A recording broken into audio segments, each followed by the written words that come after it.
नमस्कार, आप देख रहे हैं द एंगल। मैं हूं आपके साथ दीपाली माथुर। नजर डालते हैं इस वक्त की सुर्खियों पर। इसरो का मिशन रहा अधूरा, तकनीकी कारणों से लॉन्च नहीं हो सका EOS 3 उपग्रह। ट्विटर ने कांग्रेस के आधिकारिक अकाउंट को किया लॉक, पार्टी ने कहा हम नहीं डरेंगे।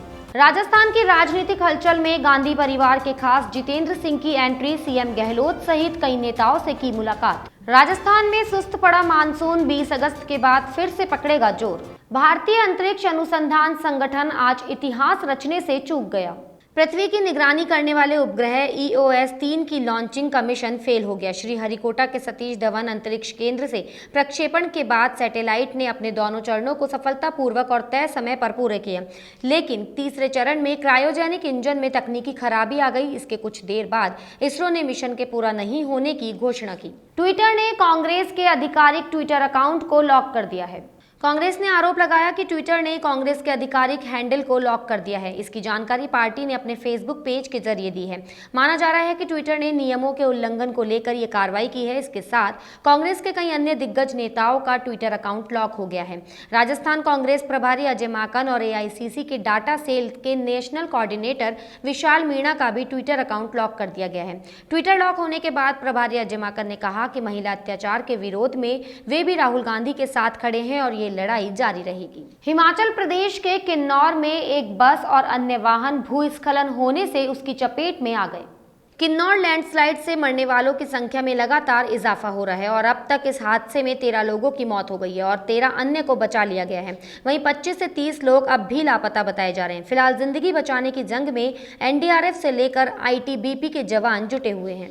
राजस्थान में एक बार फिर मंत्रिमंडल विस्तार की चर्चाएं जोरों पर है। प्रदेश की राजनीतिक हलचल में अब भंवर जितेंद्र सिंह की एंट्री हुई है। कांग्रेस महासचिव और गांधी परिवार के सबसे विश्वस्त नेताओं में से एक भंवर जितेंद्र सिंह की CM Gehlot, PCC chief Dotasra और स्पीकर CP जोशी समेत कई मंत्रियों से मुलाकात कर चर्चा का विषय बन गया है।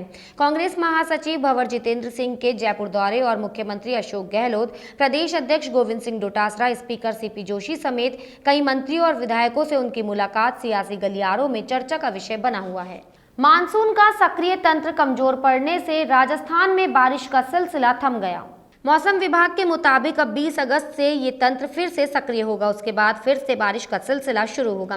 राजस्थान में अब तक औसत से 12% ज्यादा बारिश हो चुकी है। इस अवधि तक पूर्वी राजस्थान में जहां औसत से 23% ज्यादा बारिश हो चुकी थी, वहीं पश्चिमी राजस्थान में ये 6% कम हुई थी। हाड़ौती संभाग में भारी बारिश के चलते वहां के लोगों को बाढ़ का दंश भी झेलना पड़ा। राजस्थान के सांचौर में एक बड़ा हादसा हो गया। SBI बैंक की बिल्डिंग गिरने से 3 लोगों की मौत हो गई। मरुधरा में मातम, हादसे के बाद लोगों में आक्रोश। लोगों ने शव उठाने से किया इनकार, बैंक के अधिकारियों को बुलाने की मांग। हादसे में 4 लोगों की हालत गंभीर। पुलिस ने बिल्डिंग मालिक के खिलाफ किया केस दर्ज। बालोतरा में मजदूरों और उद्यमियों के बीच सुलह के लिए 2 स्तर पर हुई वार्ता विफल हो गई। पहले RICO RM और फिर SDM ने उद्यमियों और मजदूर नेताओं से वार्ता की। दोनों बार वार्ता विफल रही। SDM डॉक्टर नरेश सोनी ने कहा कि हम समय समय पर निर्देशानुसार सुबह RICO RM की दरें बढ़ाते ही हैं। बालोतरा में लघु उद्योग भवन में श्रमिकों और उद्यमी के बीच बैठक हुई, लेकिन मांगों पर सहमति नहीं बनने से वार्ता विफल रही। बढ़ाने के लिए पिछले 7-8 दिन से धरना चल रहा है। उस संबंध में पहले भी 1-2 बार बात हुई है। आज बड़े स्तर पे RICO के RM के अंडर बात हो रही थी और बात चलते चलते बीच में कुछ उपद्रवियों ने आके अशांति फैलाई और हमारे साथ में आए शनाराम जी थे, उनके साथ में धक्का मुक्की की, मारपीट की। प्री प्लानिंग के तहत हमें वहाँ बुला के हमारे साथ षड्यंत्र करके 250-300 लोग रूम के अंदर घुसते हैं और हमारे आदमी थे सेनाराम, उनके साथ में धक्का मुक्की करना, मारपीट करना और हमारे साथ अभद्र भाषा का प्रयोग करना, ये उनके नैतिक पतन और उनकी बौखलाहट दर्शाती है। देखिए, मजदूरों को इकट्ठा करने के लिए और मजदूरों को वेतन बढ़ोतरी के अलावा तमाम प्रकार की इनकी जो फैसिलिटी है जायज़ जो होनी चाहिए, इसके लिए ये आंदोलन चलाया है। हमारी डिमांड थी 7 रुपये प्रति थान बढ़ोतरी। मतलब ये हमने 30 दिन पहले इनको सूचना दी थी व्यापारी वर्गों को। ये जो है ना फैक्ट्री मालिक, इनको हमने पहले सूचना दे दी गई थी। फिर हमने मांगे नहीं मानी, तो आज हमारा 11वां दिन का धरना चल रहा है। समस्त मजदूर भाइयों को आह्वान करता हूँ कि इन व्यापारी वर्गों से मेरे को वहाँ धक्का मुक्की दी गई, 4-5 लोगों ने धक्का मुक्की की गई, मारपीट की गई, उनका नाम मुझे याद है। और हम इनका बदला लेंगे, बिल्कुल बदला लेंगे, हम बैठेंगे नहीं यहाँ। भोपालगढ़ कस्बे के युवा सामाजिक कार्यकर्ता शिवकरण सैनी युवाओं के लिए प्रेरणा स्रोत बन गए हैं। उन्होंने पिछले 20 वर्षों में ग्रामीण क्षेत्रों में शिक्षा, समाज सेवा, पर्यावरण क्षेत्र में महिलाओं एवं युवाओं को रोजगार देने के क्षेत्र में उल्लेखनीय कार्य किया है।